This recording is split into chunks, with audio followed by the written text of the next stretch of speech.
Gabi na ako napadpad dito sa Pampanga. Hindi ko alam kung bakit ko dito napili. Naghanap na lang ako na matutuluyan ko ngayong gabi, kaya nag-check-in na ako ngayon sa motel. Nakakayaman pero mas mura kasi dito kaysa mga hotel, lalo na hindi naman ako pamilyar sa lugar na to. Habang nakahiga ako, hindi ako matigil-tigil sa kaiiyak ko. Sobrang sakit talaga ng puso ko ngayon. Ang sakit lang na umasa at mabigo. Baby, kapit ka lamang sa akin, kasi kakayanin natin to. Mahal na mahal kita. Alam kong darating ang araw na magkikita kayong dalawa ng daddy mo at sana kapag nangyari yon, tatanggapin ka niya. Kahit di na ipakilala sa iba basta tanggap ka. Sorry anak kung umiiyak si mommy. Malungkot kasi at masakit. Parang di ko kaya. Umagulhol na naman ako. At nang mapagod na ako sa kakaiyak, natulog na ako. Nagising ako dahil may mabigat na nakadagan sa tiyan ko. Bigla ako nataranta kaya't napadilat akong bigla. At hindi ako nag-iisa dahil may binti na nakapatong sa tiyan ko. Napasigaw ako dahil nasa tabi ko si Drew. Mabilis kong sinampa ng sarili ko pero nasaktan ako kaya't ang ibig sabihin, totoo ito at hindi ako nananaginip. Mabilis ako bumangon sa kama. Ang ingay mo, sad pa niya sa akin. Paano mo ako nahanap? Nauutal na tanong ko sa kanya. I have ways, mi vida. Sa tingin mo ba talaga'y matatakasan mo ko? Sagot niya sa akin habang seryosong gwapo niyang mukha. Ano pa ba ang gusto mo? Nagsimula na akong umiyak dahil hindi ko inaasahan na ganito ang mangyayari. Ikaw ang gusto ko. Sa tingin mo ba matatakasan mo ko? Hindi ko hahayaang mawala ng ganon-ganon lang ang 20 million ko. Tiimbagang nasabi niya sa akin. Lumuhod ako sa kanya at lumapit sa harapan niya. Nakaupo siya ngayon sa kama. Tumingala ako sa kanya pero parang mas lalo siyang nagalit sa akin. Pero binaniwala ako dahil gusto kong maging malaya sa kanya. Hayaan mo na ako. Gusto ko mabuhay ng tahimik. Kung gusto mo, gagawin kong nais ninyo. Pipirmahan ko ng annulment paper o di kaya kukunin ko ng secret file sa De La Cruz. Hayaan mo lang ako. Hindi ako manggugulo sa inyo. Umiiyak pang pakiusap ko sa kanya. What are you talking about? Tanong niya sa akin na para bang nagtataka pa siya. Bakit ka pa nagtatanong? Di ba gusto mo ng annulment para maging legal ang kasal niyo ni Lucille? Kaya nga pumirma ka na dun eh. Hindi ko alam ang sinasabi mo. At bakit ko naman yan gagawin? At anong pirma? Wala akong pinirmahan. Tanong niya sa akin. Umiyak ako lalo dahil nagsisinungaling siya sa akin. Pero napatingin ako sa kanya dahil bigla na lang niya akong binuhat at pinaupo sa kandungan niya. Believe me or not, hindi ko alam ang mga sinasabi mo. Di ba ang sabi ko sa'yo magtiwala ka lang sa akin? Malumanin na sabi niya sa akin pero may nakikita akong lungkot sa mga mata niya. But you lied to me. I know but trust me, I have reasons, pero hindi ko pa masasabi sa'yo ngayon. Bumalik na tayo sa Maynila. Sabi niya sa akin. Mahal mo ba talaga ako? Tanong ko sa kanya. Wala ako dito kung hindi kita mahal. Sagot niya sa akin at nakikita kong sinseridad sa mga mata niya. Dahil sa sagot niya lalong bumungos ang luha ko. Humagulgol ako sa dibdib niya. Ang lahat ng pangamba ko'y napalitan ng saya. Ang buong akala ko sinukuan na niya ako at tama siya. Wala siya dito kung hindi niya ako mahal kaya't bakit ko pa mapagdududahan ang pagmamahal niya sa akin? Stop crying. I miss you so much. Sabi niya sa akin at siniil ako na isang mapusok na halik sa labi. I kissed him back. I missed him so much at dahil sa mahal ko siya kaya mas pinili ko na maniwala sa kanya. Naging mas mapusok pa ang halik niya sa akin. Huwag ka nang umalis. Hayaan mo sana kung tapusin ang lahat ng to. Sabi niya sa akin. Huwag ka nang maglihim sa akin. Sabihan mo ko para alam ko at para makontrol ko ang nararamdaman ko kasi lalayasan ulit kita. Sagot ko sa kanya. Okay, mi vida. Sabi niya at muli akong hinalikan. I miss you, love. Umiiyak na sabi ko at niyakap ko siya. Mahal ko na talaga siya. Nararamdaman ko ang paghalik niya sa leeg ko kaya naman napapikit ako. I want you now, mi vida. Bulong niya sa akin. Me too, love. Sagot ko sa kanya at ako mismong humalik sa labi niya. Naging mas mapanghas pa ang bawat galaw sa labi niya. Pumasok ang dalawa niyang kamay sa loob ng damit ko at sinapon niya ang dalawa kong dibdib. Shit! Mukhang lumaki yata ito, mi vida. Sabi niya na ikinatawa ko. Akala mo lang yan, love. Same pa rin yan. Sagot ko sa kanya. Let me check it. Nakakontento na lang ako palagi sa panaginip at sa sariling sikap. Sabi niya sa akin kaya't mabilis ko siyang pinahiga sa kama. Mahal kita di dahil sa binigay mo sa akin ang kailangan ko. Mahal kita bilang ikaw, mi vida. Wala ako ibang hinihiling kundi ang tiwala mo. Sad niya sa akin. Sorry, love. Sorry kung hindi ako nagtiwala sa'yo. I love you so much. Malambing pang sabi ko sa kanya. Round 2. Nakangiting sabi niya kaya't napangiti na lang din ako. Gustong gusto kong sabihin sa kanya na magkakaanak na kami, pero alam kong marami pa siyang problema kaya't hahayaan ko na lang muna siya ngayon. Sasabihin ko rin sa kanya at hahanap muna ako ng magandang tiyempo. Third person's POV. Hindi ko na gusto nagiging asal ng bastardo mo. Sigaw ng ina ni Dylan. Hayaan mo siya dahil titingnan natin kung hanggang saan ang kaya niya para ipaglaban ng babaeng yon. Sana lang talaga tigilan na niya ang babaeng yon. Don't stress yourself, honey. Umuwi ka na lang sa bahay. Marami pa akong kailangan tapusin ng mga trabaho dito sa office. Okay, honey. See you sa bahay. Bye, honey. Nang makalabas ang asawa niya, tinawag niya ang kanyang sekretary. Nasaan si Archer? Tanong ni Mr. Evans sa kanyang sekretary. Nasa kondo po niya. Sagot naman ito at pinagtatakpan nito si Archer sa hindi malamang dahilan. Sigurado ka ba? Opo, hindi po siya umalis. Nandun din po ang kotse niya. Sagot pa nito. Are you sure? Ang babae niya.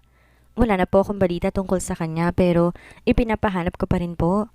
Lumabas ka na at siguraduhin mong mahahanap mo siya kaagad. Utos ito sa kanyang sekretary. Mabilis naman lumabas ang lalaki pero hindi nito inaasahan ang bubungad sa kanya sa labas ng pintuan. What are you doing here? Bakit bumalik ka pa? Tanong nito sa babae. May mahalaga akong sadya kay Mr. Evans. Sagot ni Carolina. Umalis ka na. Mas makakabuti sa'yo na Hindi po ako aalis. Dito lang po ako. Papasukin niyo po ako dahil mahalaga po ang sadya ko sa kanya. Saad nito sa lalaki. Walang nagawa ang lalaki kundi papasukin si Carolina. Di ba ang sabi ko sa'yo lumabas ka? What are you doing here? Tanong ni Mr. Evans nang bumungad sa harapan niya si Carolina. Nandito ako dahil pipirmahan ko ang annulment paper. Kaya hayaan niyo na ako. Hindi ko kayo guguluhin? Sagot nito kay Mr. Evans. That's a good idea. Kung noon mo pa ginawa, wala sana tayong problema. Saad nito at mabilis kinuha ang annulment paper. Nilapag din niya ito sa harapan ni Carolina. Nanginginig ang kamay ni Carolina habang hawak niya ang ballpen. What are you waiting for? Do it now. Utos niya kay Carolina. Mabilis naman pinirmahan ni Carolina ang annulment paper nila ni Archer. Don't expect na may bibigay kami sa'yo. Sapat na sigurong 20 million na kinuha ng pamilya mo. Saad pa niya. Wala rin akong bahala kumuha ng galing sa inyo. Kung wala na po kayong sasabihin, aalis na ako. Sana to pa rin yung sinabi niyong hahayaan niyo na ako at hindi niyo na ako guguruhin pa.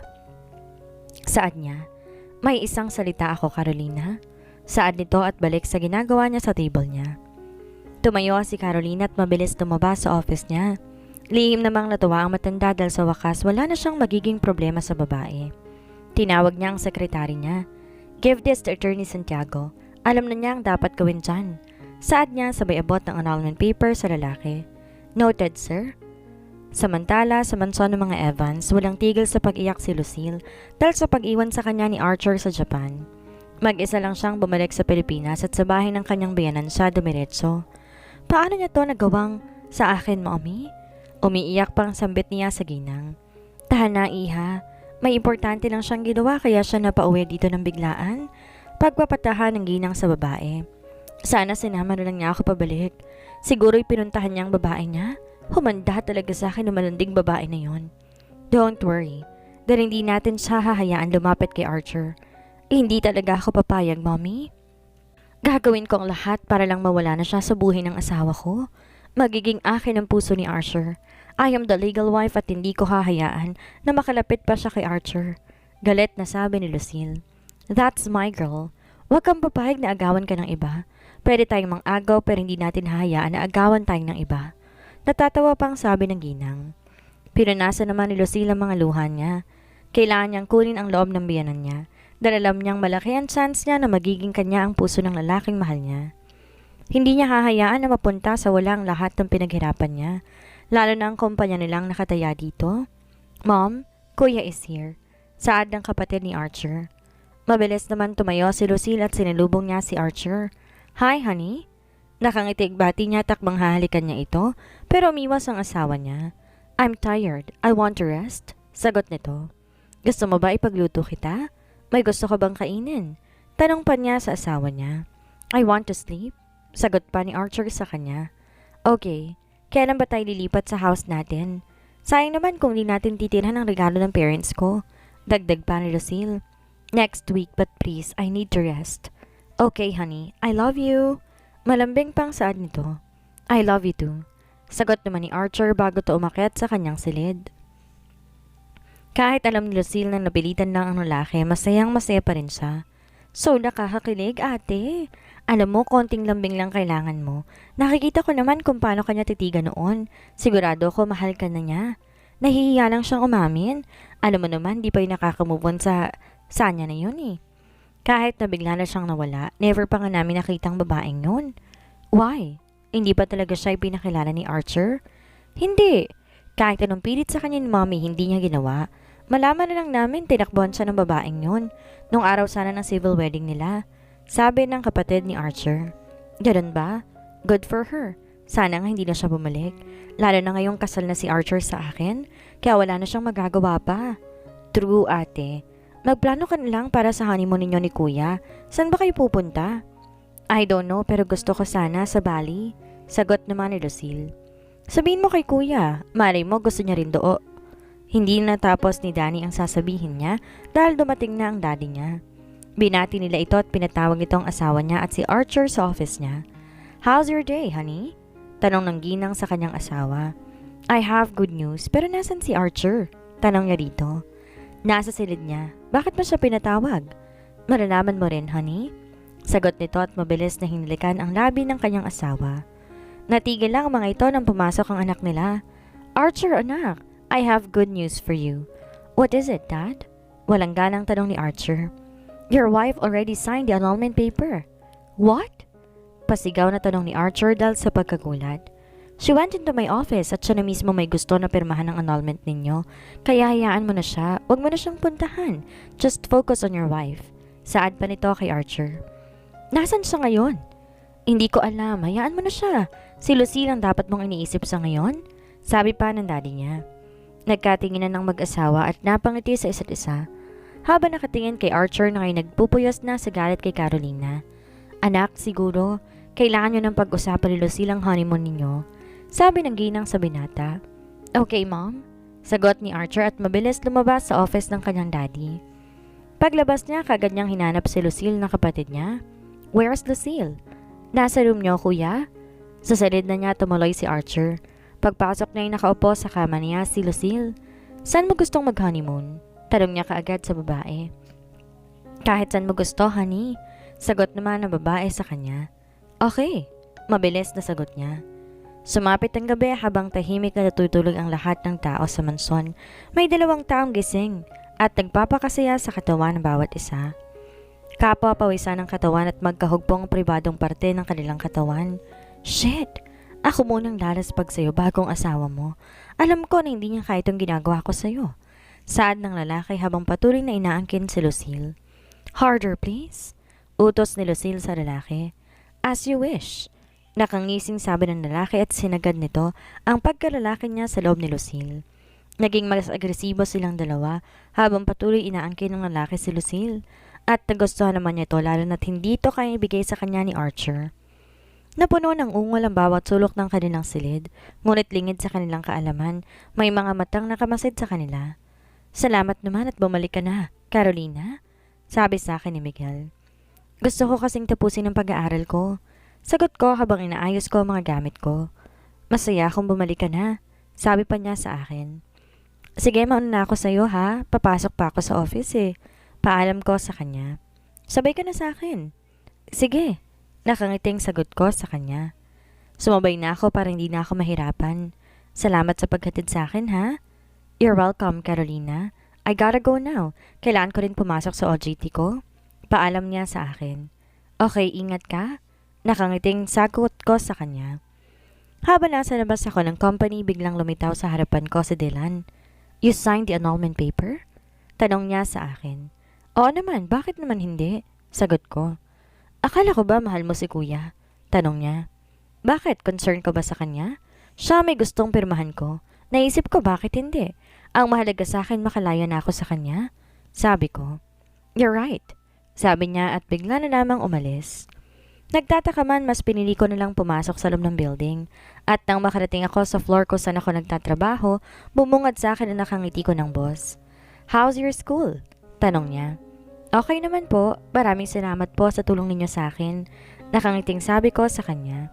Kapag may kailangan ka, magsabi ka lang sa akin. Saad pa niya habang nakangiti pa rin. Opo, maraming salamat po. Malaking bagay na po sa akin na pinatuloy niyo ako sa bahay ninyo. Nakangiting sabi ko sa kanya. Masaya akong tulungan ka.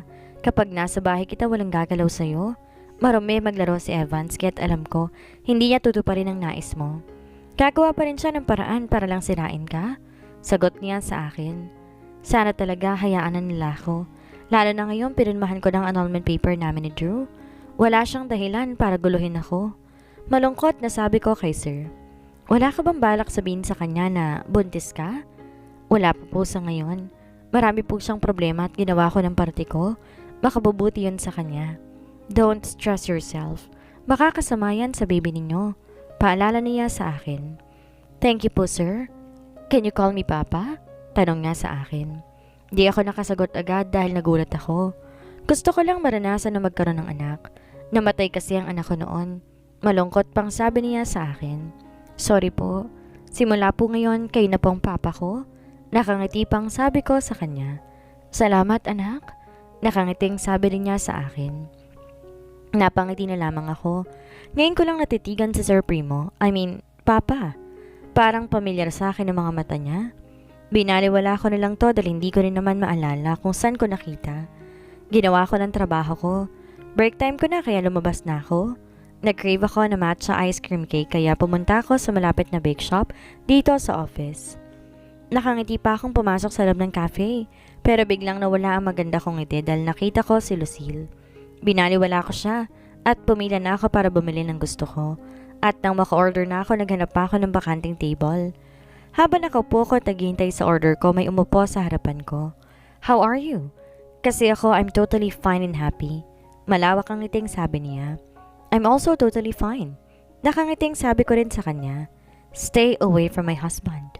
Mariin na sabi niya sa akin, sabay flip ng hair niya, kaya't nakita kong pulang marka sa leeg niya. Naparunok ako at aaminin ko, nasaktan ako, pero pinilit kong maging okay sa harapan niya.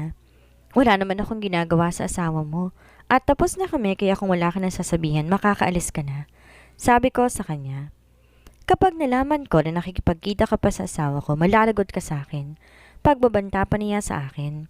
Pagsabihin mong asawa mo at wag ako, dahil nananahimik na ako. Sabi ko pa sa kanya. Magkano bang kailangan mo para tuluyan ka nang umalis dito? Tanong pa niya sa akin. Save your money dahil baka kailanganin mo sa future. Sabi ko sa kanya, bago ko tumayo at pumunta sa counter para ipabalot na lang ang binili ko. Nawala ng excitement kong kumain dito mismo. Nang makuha ko ng order ko, lumabas na ako. Pero napatigil ako sa paglalakad dahil nasa harapan ko si Drew. Nakatingin siya sa akin kaya't umiwas agad ako ng tingin at mabilis na naglakad papalayo sa kanya. Mas okay nang ganito kami. Umiiwas ako sa stress lalo na't buntis ako. Habang naglalakad ako, may biglang bumangga sa akin na dalagita na estudyante kaya't natapan ng dala kong pagkain at ang drinks ko. I'm sorry po, hindi ko po sinasadya. Papalitan ko na lamang po. Aniya sa akin. Naku, okay lang. Sige mukhang nagmamadali ka. Sabi ko sa kanya. Maraming salamat po. Sorry po talaga. Kapag nakita po ulit tayo, papalitan ko po ito. Sorry po talaga. Sad pa niya sa akin. It's okay. Sige na, alis ka na. Nakangiting sabi ko pa sa kanya. Dinampot ko ang mga natapon at tinapon sa basurahan bago ko tumuloy ng office. Di na ako bumalik dahil maghihintay na naman ako at baka nandun pa si Lucille. Ayokong masira ng tuluyan ng araw ko nang dahil sa kanya. Nagmemerienda ka na ba, anak?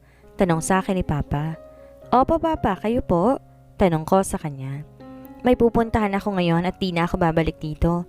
Kapag umuwi ka ng maaga, may nais kang ulam, ipaluto mo na lang kay Manang, ha? Sabi niya sa akin. Opo, Papa. Tatawag po ako na maaga sa kanya.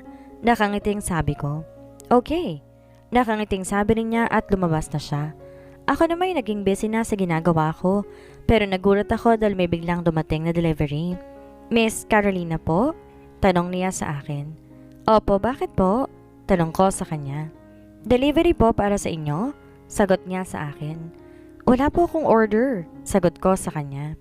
Wala po dahil may nag-order po para sa inyo. Sino? Kilala niyo na daw po siya eh. May vida daw po. Okay, thank you. Saad ko sa babae. Napatingin na lang ako sa mga ipinadala niya. Katulad sa binili ko kanina kaya't napangiti ako. Kahit nagkasundo na kaming di mag-gate at maghiwalay na, may alam pa rin talaga siya sa akin. Kaysa magdrama, pinili ko na lang kainin ang pinadala niya. Sarap na sarap ako, talagang naubos ko lahat. Na matapos ako sa trabaho, inayos ko ang mga gamit ko dahil uuwi na ako. Bye po kuya. Nakangiting bati ko sa guard. Ingat po ma'am. Alas 7 ng gabi ako lumabas sa office dahil tinapos ko pa lahat ng trabaho ko, lalo na weekend na bukas. At ayoko may trabaho pa akong naiwan sa office.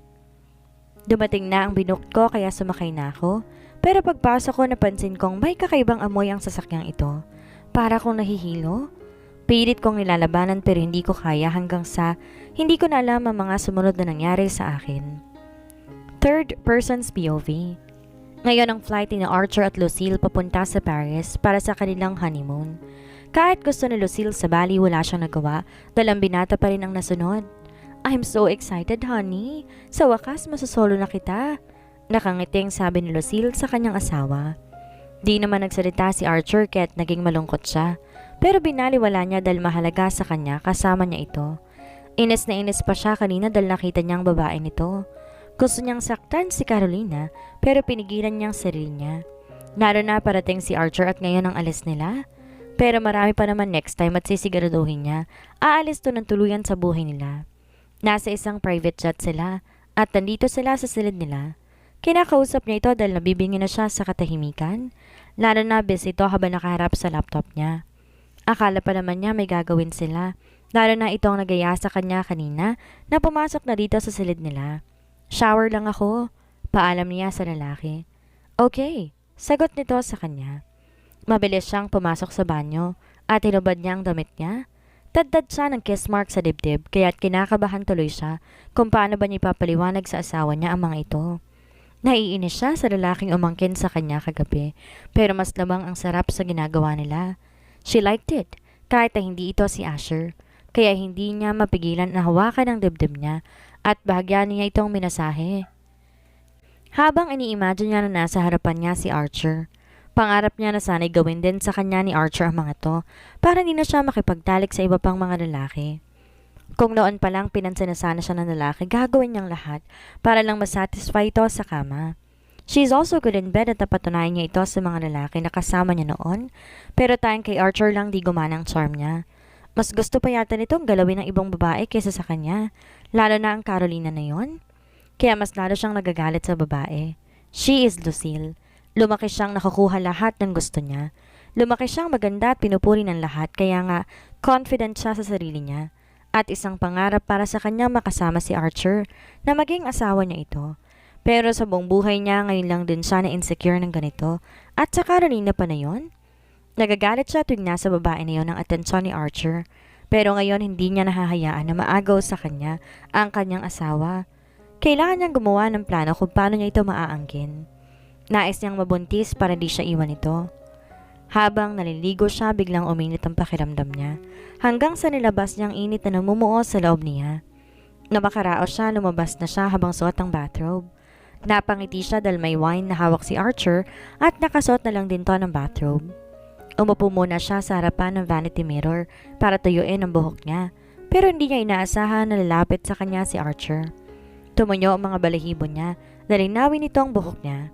Inamoy nito ang leeg niya. Here! Bulong nito sa kanya kaya naman namasa ng bigla ang kasilanan niya. Simpleng bulong lang ni Archer, apektado na ang buo niyang sistema. Shit! Saad niya sa kanyang sarili dahil ganito bang mang-akit si Archer? Thank you, honey. Saad ni Lucille. Let's start the night with this champagne. Saad sa kanya ni Archer. Okay, honey. Sagot niya at kinuha niyang wine glass na hawak ng kanyang asawa. Pinatayo siya ni Archer at dinala siya nito sa kanilang kama. Umupo siya sa kandungan nito habang nakatingin sa gwapo nitong mukha. Never niyang na-imagine na magiging kanya ng lubusan si Archer kaya't susulitin niya na talaga ito. Cheers! Saad nito sa kanya. Naunang uminom si Archer at sumunod naman siya. Nang maubos niyang isang baso, nilagyan pa ulit ito ni Archer. I want to hard you tonight, Lucille. Saad pa ni Archer sa kanya. Me too. I want you so bad, honey. I'm all yours. Nakangiting sabi niya habang nasa isipan ng kung ano mang gusto niyang gawin. Ngayong gabi, kasama ng lalaking kinababaliwan niya. Pinahiga siya ni Archer at nakapatong to sa kanya. Akbang hahalikan niya ito pero bigla na lang dumilim ang buong paligid. Carolina's POV. Nagising ako sa isang hindi pamilyar na silid. Kagad akong bumangon dahil natatakot ako. Natatakot ako hindi para sa sarili ko pero para sa anak ko. Hindi ko kaya may mangyari sa amin, lalo na't hindi ko pa nasabi kay Drew na buntis ako. Narinig kong tumunog ang pinto, hudyat na may papasok. Nilibot na mga mata kong buong silid at naghanap ako ng pupwede kong gamitin laban sa tao na kumidnap sa akin. May nakita pa akong baseball bat kaya't mabilis ko tong kinuha. Tumayo sa harapan ng pinto at handa ng lumaban, makalis lamang ako dito. Bumukas ang pinto at takmang hahampasin ko ang lalaking pumasok, pero nabitin sa ere ang kamay ko. What the shit? Sigaw niya sa akin. Love? Hindi makapaniwalang bulalas ko. Yes, mi vida, ako nga ito. Can you put that down? Baka kasi maihampas mo sa akin. Sagot niya. Anong ginagawa ko dito? Nagtatakang tanong ko sa kanya. Gusto kitang makasama. Sagot niya sa akin. What? Akala ko ba na pag-usapan natin to? Yeah, pero hindi ko kayo makasamang bruhang yon. Sagot niya sa akin. Nagtatakang tanong ko sa kanya. Oo, kasama ko siya. Si Lucille. Sira na bang tuktok mo? Bakit mo ako pinakidnap? Para lang pagsabungin kaming dalawa ng babaeng yon? Naiinis pang sabi ko sa kanya. No, mi vida. Ngayon ang flight namin papunta sa Paris. Paris? Pasigaw na tanong ko sa kanya. Mi vida, relax ka lang. Paano ko magre-relax? Relax ka lang. Uuwi na ako, sabi ko sa kanya. Paano ka uuwi kung nasa himpapawid tayo? Nakangising sabi niya sa akin. Himpapawid? Drew, hindi ako nakikipagbiruan sa'yo. Naiinis na sabi ko sa kanya. Me too, mi vida. Gusto kita makasama sa Paris kaya kita sinama. Aniya sa akin. Napatulala na lang ako sa sinabi niya. Hinila niya ako at pumunta kami sa isang silid kung saan natutulog si Lucille. Anong ginawa niyo? Nakakunot ang noo ko habang tinatanong ko siya. Wala po. Wala? Ba't parang pagod siya? Tanong ko pa sa kanya. Pinatulog ko siya, mi vida. Gusto mo bang gumanti sa kanya? Tanong niya sa akin. Di na ako bata para gantihan siya. Tumawa ka pa para gumising at para mahuli niya tayo. Naiinis na sabi ko sa kanya. Don't worry, kahit anong ingay pa ang gawin natin, hindi yan magigising. Sagot niya at mabilis sinapit ang bewang ko papalapit sa kanya. Ikaw lang gusto kong angkinin at wala akong balak galawin ang babaeng yan. Tayong dalawang dapat mag-honeymoon sa Paris. Sabi niya at sinila ko ng halik sa labi na kagad ko namang tinugunan. I love you, mi vida, and let's do it here. Ipapakita ko sa kanya kung sinong mahal ko. Nakangising sabi niya sa akin. Love, tumigil ka nga. Baka biglang magising yan at mahuli pa niya tayo. Saad ko sa kanya. Hindi yan akin, mi vida. Trust me. Nakangising sabi niya. Binuhat niya ako at automatic namang pumulupot ang braso ko sa leeg niya. Nagkatinginan kaming dalawa hanggang naglapat ang labi namin. Napangiti ako dahil masaya akong kasama ko siya kahit sa gantong paraan. Kahit di magandang tignan dahil nagmumukha talaga akong kabit. I miss you so much, mi vida. Sabi niya na maghiwalay ang mga labi namin. 2 araw lang tayong di nagkita. Nakangiting saad ko sa kanya. Para sa akin parang 1 taon nang katumbas nun. Parang bata nagtatampong sabi niya kaya tumawa ako. Grabe ka naman po. Kaya susulitin ko talaga ang kasama kita dito. Sabi niya sa akin. I love you, love. Nakangiting sabi ko sa kanya. I love you so much, mi vida. Sabi niya tinalikan niya ako ulit. Habang nagkalapat ang labi namin, naglakad siya papunta sa banyo. Pagpasok, binuksan niya ang shower. Tuloy kami sa paghalikan habang dumaloy ang tubig sa mukha at katawan. Mahinang napaungol ako dahil mas naging aggressive ang paraan ng pagkakahalik niya sa akin. Your lips are addicting. Ang sarap mo, love. Saan niya? Napadaing ako dahil bigla niya akong sinandal sa pader. Ngayon ko lang din napansin na iba na ang suot kong damit. Pero gaya rin ang sabi ng asawa ko, ipapakita niya kung sino talaga ang mahal niya. At masaya kung ako yon. Kahit mahirap tong sitwasyon namin, magtitiwala pa rin ako sa asawa ko.